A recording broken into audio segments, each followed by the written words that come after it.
aux intervenantes. Alors, hop, donc, le diaporama. Hop. Hop.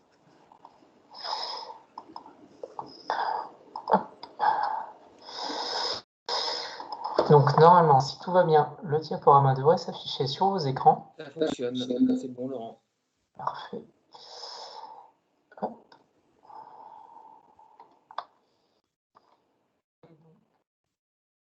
Et donc je vais passer la parole dans un premier temps donc à Marie Disson pour l'ADEME.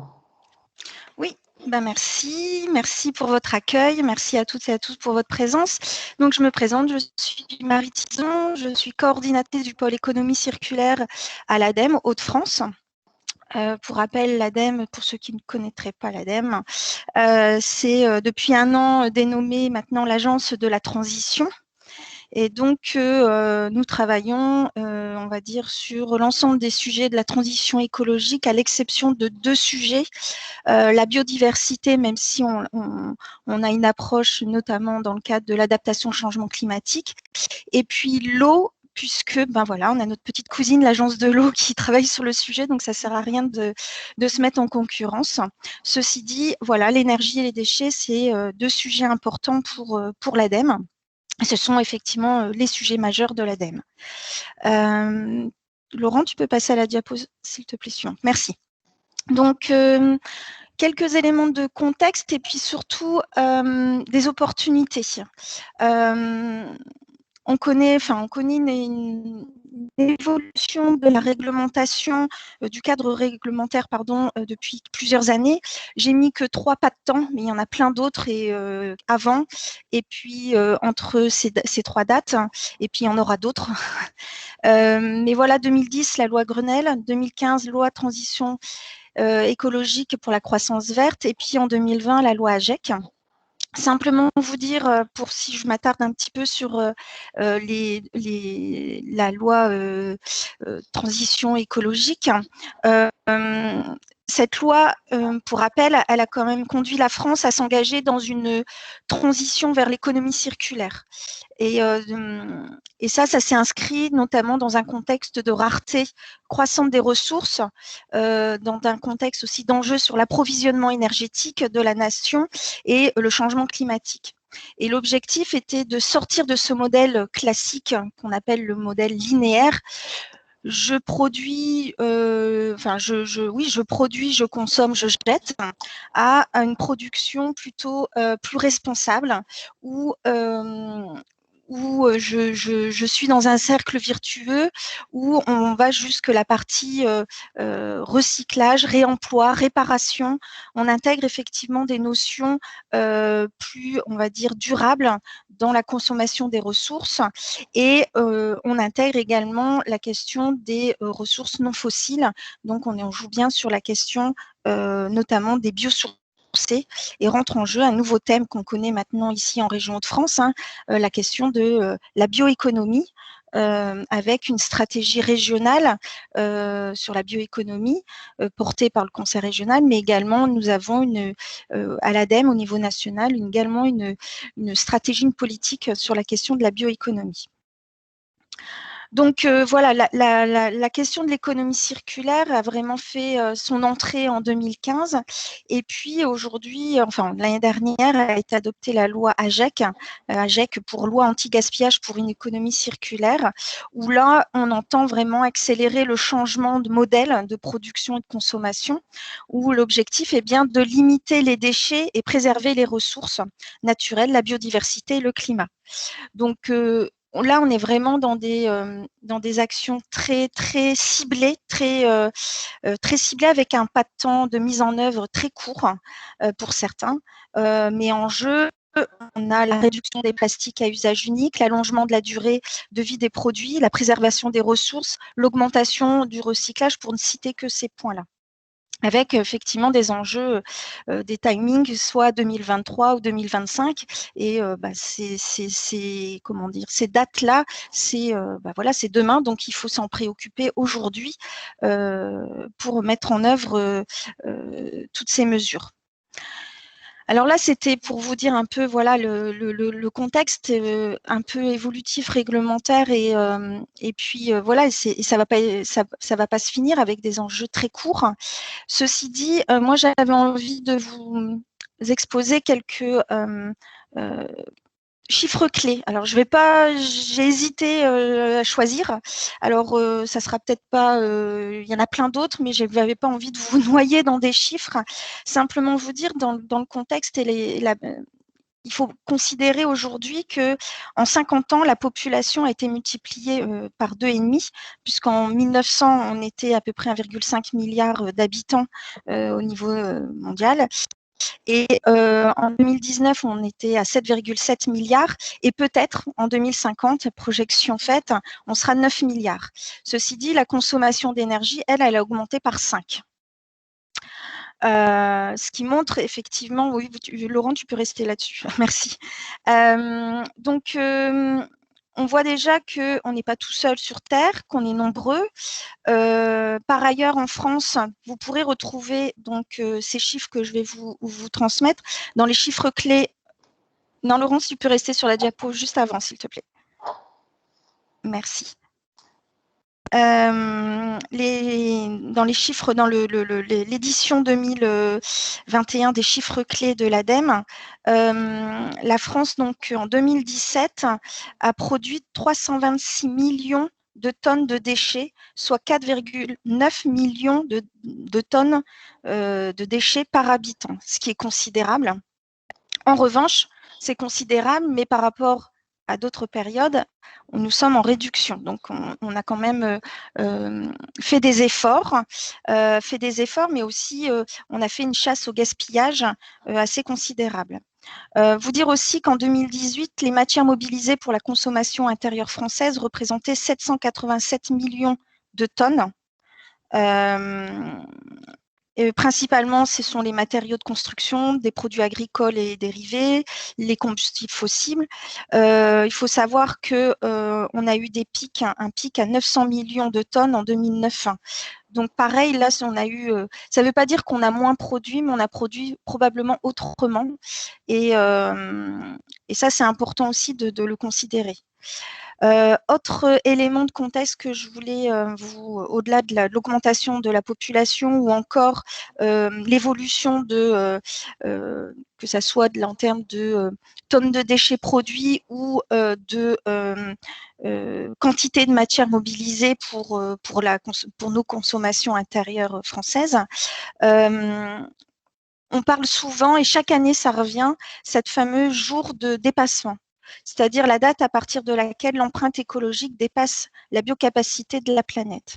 Et aujourd'hui, et encore cette année, je pense que vous entendrez aux informations dans la presse, peu importe, que ce jour de dépassement, on va l'atteindre en août-septembre, alors qu'avant, on l'atteignait plutôt en novembre. Donc, tout ça pour dire que effectivement, aujourd'hui, on consomme beaucoup plus que ce que notre planète nous offre en termes de ressources. Et ça, pour remédier à tout ça, il faut chaque geste, chaque contribution, chaque effort est à prendre. Il n'y a pas de petits gestes, il n'y a pas de. Je pense que tout le monde doit être dans l'action, mais pas forcément que individuelle. Elle doit être collective, partagée. Et c'est tout le travail notamment qui est fait sur le territoire du Dunkerquois, mais pas que. Il y a plein d'autres territoires où la contribution, la collaboration publique-privée, elle a du sens parce qu'à un moment donné, on est sur une même trajectoire et que voilà, l'intérêt est partagé pour que les actions soient cohérentes sur le territoire. Ce qu'il faut comprendre, il y a des études qui ont été faites, notamment par l'ADEME, que l'inaction coûterait plus cher à l'humanité, donc nécessairement on nous attend dans l'action. Alors, vous dire aussi que l'ADEME, pour ça, mène des exercices prospectifs pour aussi évaluer, être sûr, du moins de pouvoir orienter l'ensemble des acteurs, que ce soit le citoyen, que ce soit les entreprises, les associations, les collectivités, sur des trajectoires. Et pour ce faire, l'ADEME donc mène des exercices prospectifs à différents niveaux. Au niveau national, il faut savoir que l'ADEME, pour des grands rendez-vous type des élections présidentielles ou encore dans le cadre des exercices comme le Grenelle de l'environnement, l'ADEME a été sollicitée par le gouvernement pour mener des exercices prospectifs. Sachez qu'en ce moment, nous mettons à jour nos exercices prospectifs que nous avons fait pour à l'échéance 2030-2050. Donc, normalement, ils vont se finir là courant été et ils seront, je pense, publiés d'ici la fin de l'année en vue, effectivement, des présidentielles de 2022. En région de France, nous menons également des exercices prospectifs. Aujourd'hui, nous sommes au tome 2 et le tome 3 va être bientôt engagé. Le tome 1, c'était enjeux énergétiques et emploi en Hauts-de-France dans le cadre de la dynamique REF 3. Et puis l'année dernière a été publié le tome 2 sur économie circulaire et emploi. Donc, ce qui nous permet de, sur certains sujets, notamment sur la filière plastique, la filière textile, l'alimentation, pour citer que cela, ou BTP et bâtiments, d'avoir des exercices prospectifs où l'ensemble des partenaires, enfin du moins nombreux partenaires de la région ont été sollicités et ont contribué à cet exercice. Cette année, nous menons un tome 3 sur la question des sols, l'occupation des sols. Et l'année prochaine, ça sera sur la question des mobilités qui pourra vous intéresser. Donc, n'hésitez pas si vous souhaitez participer activement. Simplement vous dire, pour finir sur la question des éléments de contexte et opportunités, c'est vous dire qu'aujourd'hui, l'ADEME, on fait beaucoup de choses, on ne fait pas tout. Mais c'est comme chacun, on a nos périmètres d'intervention, on a nos secteurs cibles, on a voilà, nos moyens humains, financiers.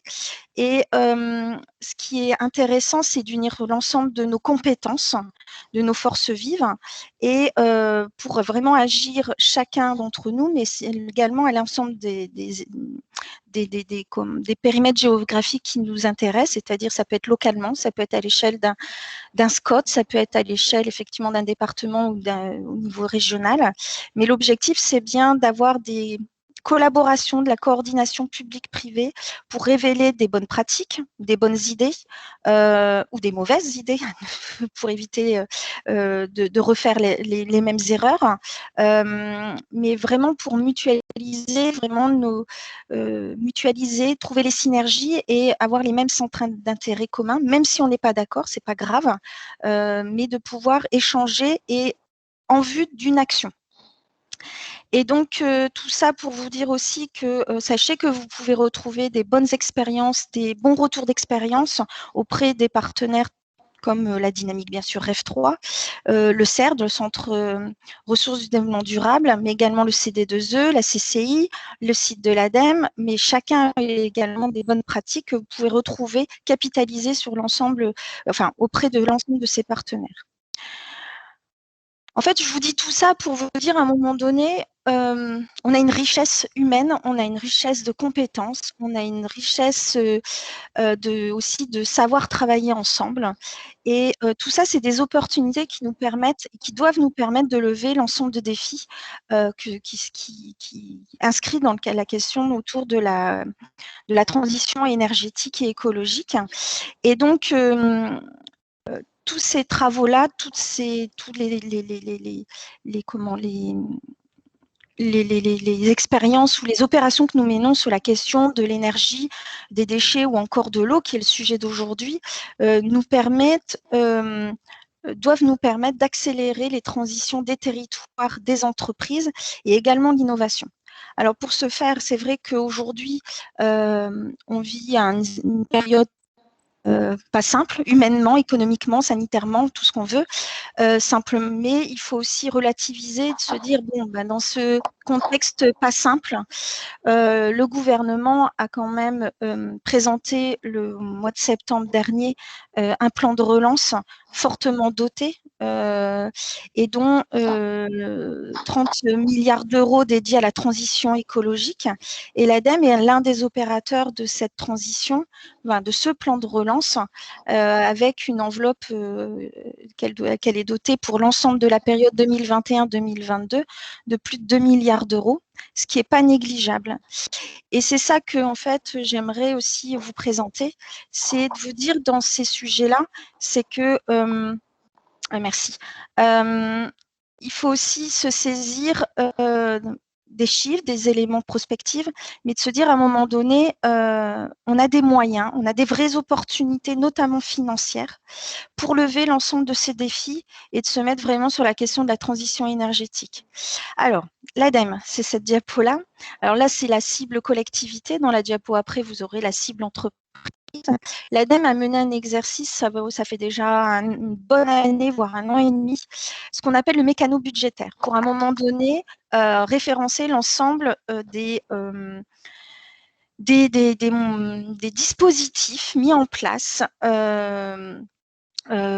par l'ADEME, l'État et l'ensemble des partenaires sur la question du pacte productif durable, c'est-à-dire et notamment sur la question du plan de relance.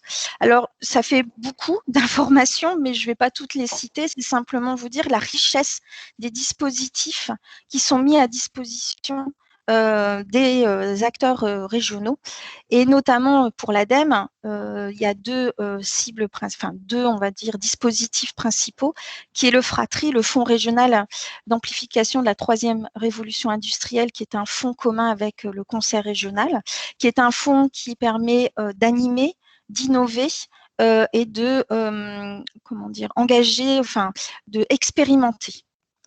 Et puis également, l'autre fonds, c'est celui que je vous ai parlé, le plan de relance de l'ADEME avec ses 2 milliards d'euros. Pour les collectivités, on aura effectivement pas mal de dispositifs autour de l'économie circulaire, de l'hydrogène vert ou encore les friches, la question des dépollutions. Ceci dit, voilà, on est en articulation avec l'ensemble de nos partenaires, que ça soit la région, que ça soit la BPI, voilà, la Direct, qui s'appelle plus Direct d'ailleurs. Enfin bref, voilà, l'ensemble et on a un partenariat fort, bien sûr, avec le préfet de région, avec qui nous travaillons régulièrement, évidemment, pour faire un état d'avancement de l'ensemble de ce dispositif. Donc là, c'est la cible entreprise et vous avez la cible, la diapo suivante, c'est la cible, cible collectivité. La diapo suivante, s'il te plaît, Laurent, c'est la cible entreprise. Et nous avons les mêmes des dispositifs similaires. Ça va venir, je pense, la diapo, s'il vous plaît. Et simplement pour vous dire, en attendant qu'elle arrive, la diapo, que sur le plan de relance, sur les 2 milliards d'euros que je vous ai dit, il y a quand même 1,6 milliard d'euros qui est dédié, merci, à la décarbonation de l'industrie. Il y a à peu près 500 millions d'euros sur l'économie circulaire, un peu moins de 300 millions d'euros sur l'hydrogène. Nous avons un budget de 50 millions d'euros sur le tourisme durable.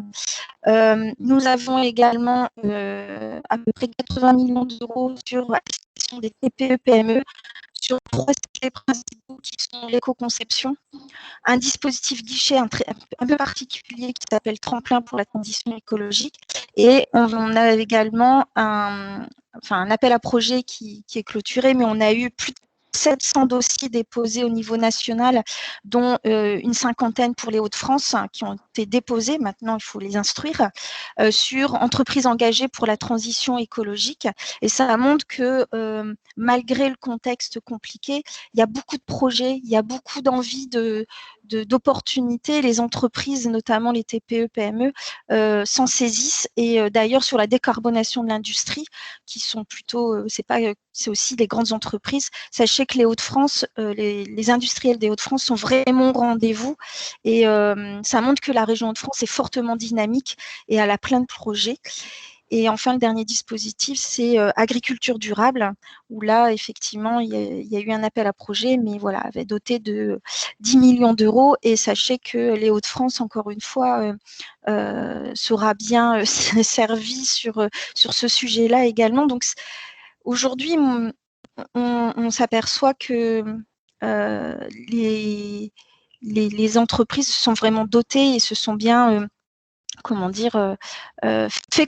fait connaître leur projet, que ça soit auprès de l'ADEME, mais ce qui est bien en ce moment, c'est qu'un projet peut rentrer par une porte d'entrée, par exemple BPI, et pour X ou Y raison, et la BPI ne peut pas, et inversement, c'est rentré par la porte ADEME, et l'ADEME ne peut pas le financer. Aujourd'hui, on est capable de faire des passerelles. Aujourd'hui, l'ADEME contacte facilement la BPI pour dire, moi j'ai ce projet-là, je n'arrive pas à le financer, est-ce que c'est possible chez vous? Et inversement, la BPI le fait, la région le fait, et on se parle de plus en plus. Donc, et pour moi, c'est un vrai... ça a été vraiment comment dire, je sais pas, je trouve pas mes mots, je suis désolée. Voilà, ce contexte-là, même s'il n'est pas joyeux, même s'il est compliqué, ça a permis de créer des belles collaborations. Et je pense que c'est des pratiques que nous allons conserver et même améliorer. Je vais m'en arrêter là parce que je vais laisser la parole à ma collègue de l'Agence de l'eau. Je vous ai mis mes coordonnées, mais surtout, je vous invite à aller voir pour tous les dispositifs et appels à projets, la plateforme Agir pour la transition. Et puis, l'autre site, c'est dédié au plan de relance de l'ADEME. Merci. Merci beaucoup. Et donc, effectivement, on passe la parole tout de suite à l'Agence de l'eau. Oui, merci. Bonjour à tous. Donc, Karine Vallée de l'Agence de l'eau Art-Top Picardie. Donc, moi, je suis dans un service expertise au siège sur les questions de la ressource en eau. Donc moi, je vais plutôt vous parler d'eau, puisque on est moins sur les questions d'énergie ou de déchets, mais néanmoins, c'est vrai qu'il y a un lien fort entre l'eau et les déchets et même l'énergie. Bien qu'on n'ait pas d'énergie hydroélectrique sur notre bassin, ou très très peu, il y a quand même des liens sur ces sujets. Et je rebondis aussi sur ce que vient de dire Marie, sur la question de l'économie circulaire et la loi AGEC. C'est vrai que ça concerne également l'eau, puisque de plus en plus, voilà, on favorise l'économie circulaire de l'eau pour réutiliser cette ressource qui n'est pas inépuisable, et donc pour préserver en fait les milieux. Donc, en termes de contexte un peu sur le territoire, je voulais juste rappeler et remettre un petit peu en perspective toutes les problématiques qui concernent l'eau. La majorité de l'eau potable qu'on a sur notre territoire provient, enfin, quand je dis territoire, en fait, je suis sur le bassin Art-Top Picardie, donc vous voyez la carte, c'est le Nord, le Pas-de-Calais, la Somme et puis un petit morceau de l'Aisne et de l'Oise. Donc, la majorité de l'eau potable provient de l'eau souterraine. Mais certains secteurs n'ont pas d'eau souterraine, voire ou pas assez, et donc ça nécessite des transferts qu'on voit là matérialisés par des flèches, des transferts d'eau d'un territoire vers d'autres. Par exemple, le Dunkerquois, on sait, enfin je pense que vous savez, est alimenté en eau potable par l'eau d'Aumarois, par un transfert de plusieurs dizaines de kilomètres. Côté eau de surface, globalement, sur le bassin, on a des cours d'eau, mais des cours d'eau à faible débit, puisqu'on a peu de pente, peu de relief, et on a aussi une artificialisation importante avec des rivières canalisées et des canaux, ce qui forcément perturbe le fonctionnement de ces milieux de surface, avec la particularité dans le Dunkerquois d'avoir un territoire qui est gagné sur la mer et qui est sous le niveau de la mer, et donc un réseau de wateringues, etc., de zones humides pour drainer les sols. Donc tout ça, en fait, ça génère finalement des problématiques en termes de gestion à la fois des inondations, mais également de gestion des sols. Et donc, effectivement, des problématiques d'approvisionnement ou de quantité disponible. Donc, si on prend aussi l'aspect qualitatif, toute cette ressource en eau est soumise à des pressions importantes du fait des activités humaines, avec des pressions, enfin comment dire, différents paramètres qui vont dégrader un peu la qualité de cette eau. On peut citer des herbicides provenant d'activités humaines en agriculture ou en désherbage urbain, toute la pression azotée liée aux industries ou liée à l'assainissement des collectivités. Et donc, tout ce contexte et toutes ces contraintes, voilà, si vous voulez avoir en fait plus de détails sur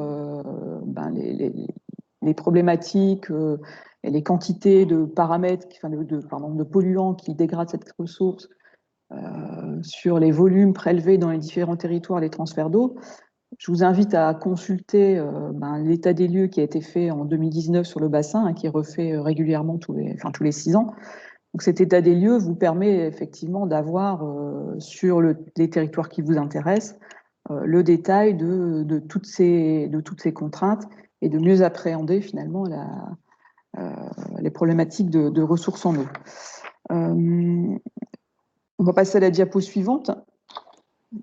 En termes d'enjeux et de contexte sur l'eau, la réglementation principale finalement qui va régir un peu ces problématiques d'eau, c'est la directive 4 sur l'eau, qui est une directive européenne transversale à toutes les catégories d'eau, puisqu'elle concerne les eaux souterraines, les eaux de surface, l'eau littorale. C'est une directive qui n'est pas toute récente, elle date de 2000, et elle fixe notamment des objectifs de bon état de la ressource en eau, en termes de qualité et de quantité.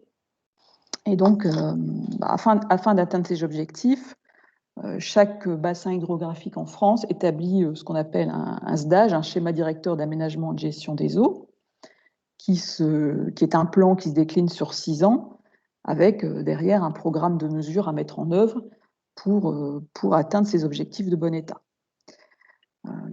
Donc, les enjeux de ce SDAGE, c'est de préserver les milieux aquatiques, dans un objectif de préserver les zones humides, la biodiversité, c'est de garantir une eau potable en quantité suffisante sur le territoire, de prévenir les crues et inondations, de protéger les milieux marins et de mettre en œuvre une gestion concertée et durable de la ressource.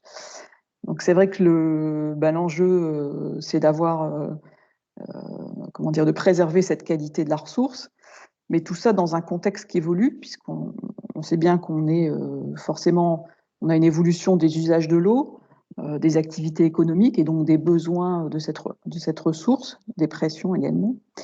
Et donc, il faut également faire face au changement climatique. Hein, c'est une réalité. On sait qu'on va être face à des phénomènes qui vont, à des variations de climat qui vont s'accentuer, avec beaucoup plus de contraste entre les périodes sèches et les périodes d'inondation.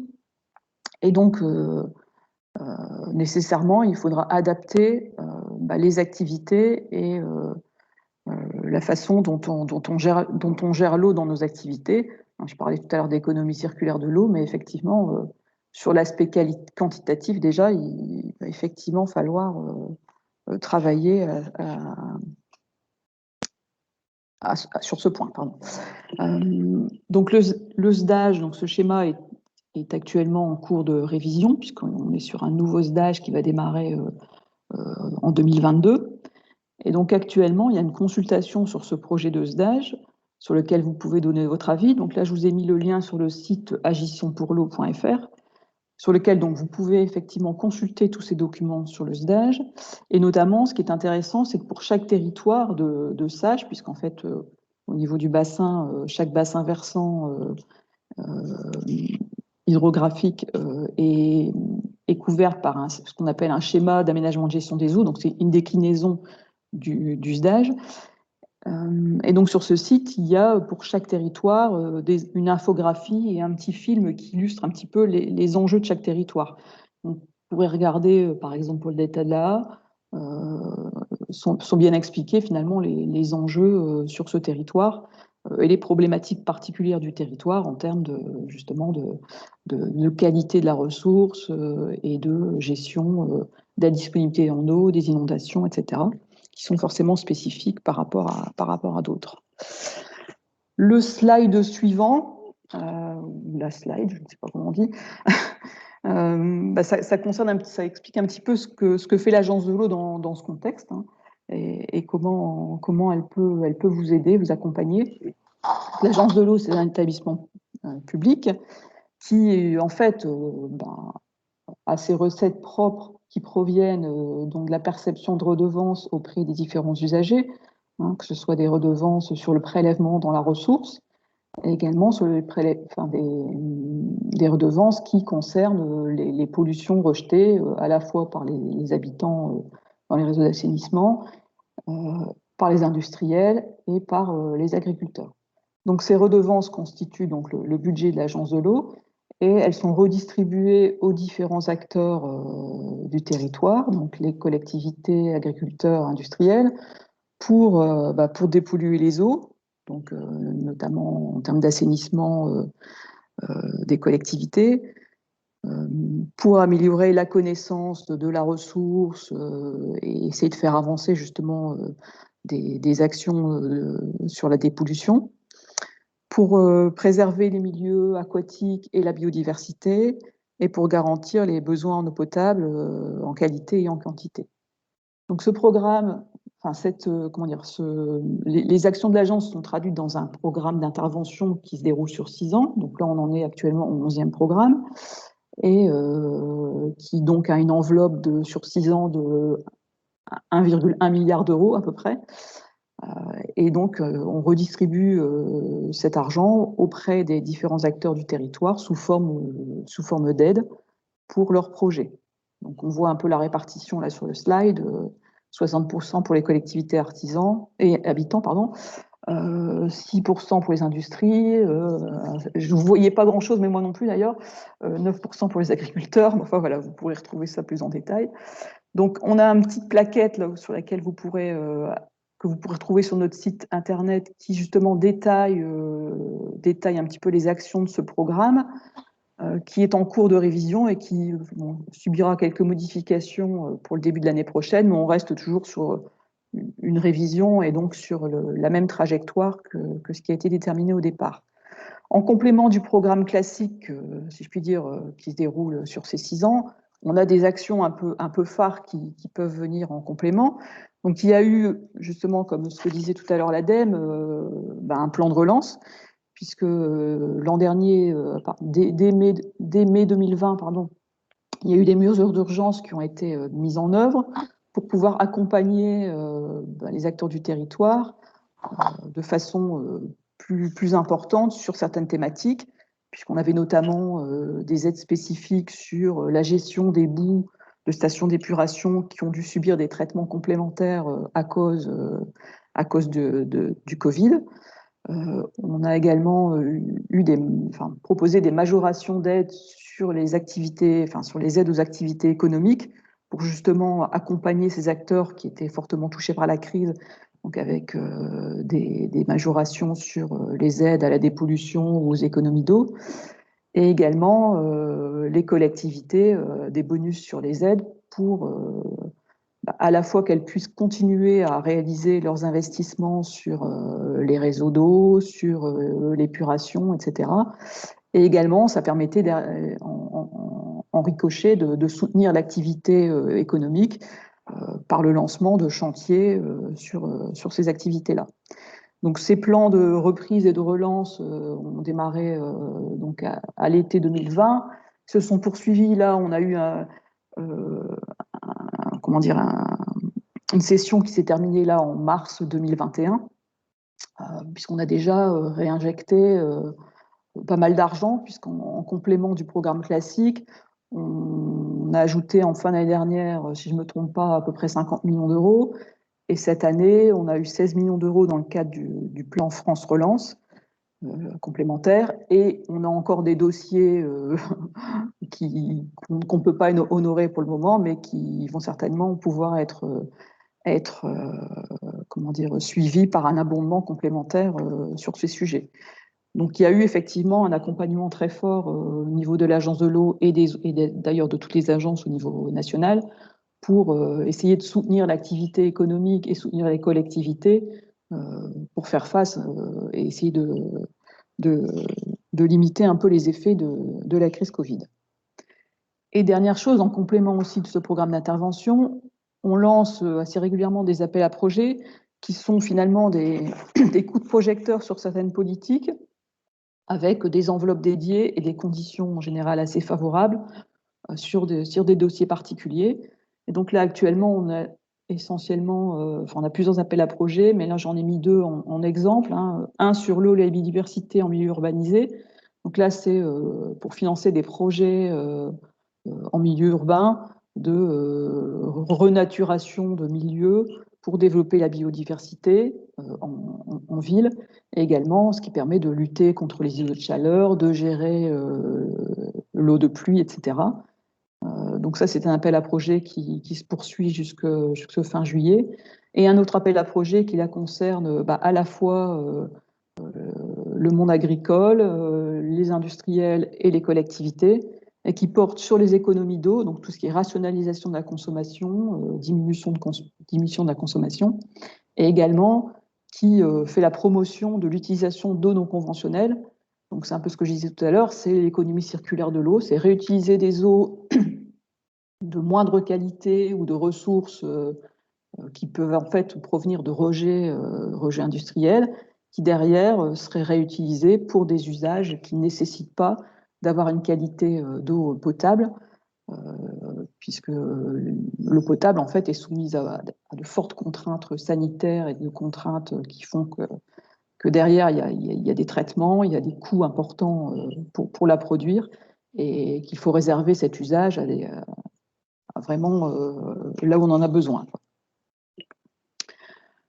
Donc voilà un peu pour les accompagnements de l'agence en termes de diversité, hein, effectivement. Donc, ce que je vous invite à faire éventuellement, c'est à contacter notre agence. Hein. Alors, on a le siège qui est à Douai, hein, et on a également sur le territoire plus particulier du Delta de l'A et du Dunkerquois des correspondants au niveau de la mission littorale, hein, dont le responsable est M. Ludovic Lemaire. On a également Madame Mormantin, là, qui, je pense, est connectée aujourd'hui et qui nous suit, qui pourront répondre à vos interrogations si vous avez des projets, pour étudier ces projets, voir l'éligibilité à des aides éventuelles, ou vous aiguiller vers d'autres partenaires pour accompagner ces projets.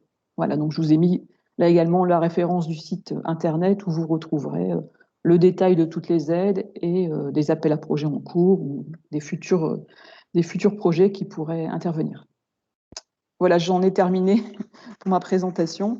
Et donc, s'il y a des questions, j'y répondrai avec plaisir. Merci. Merci beaucoup. Alors, juste le temps de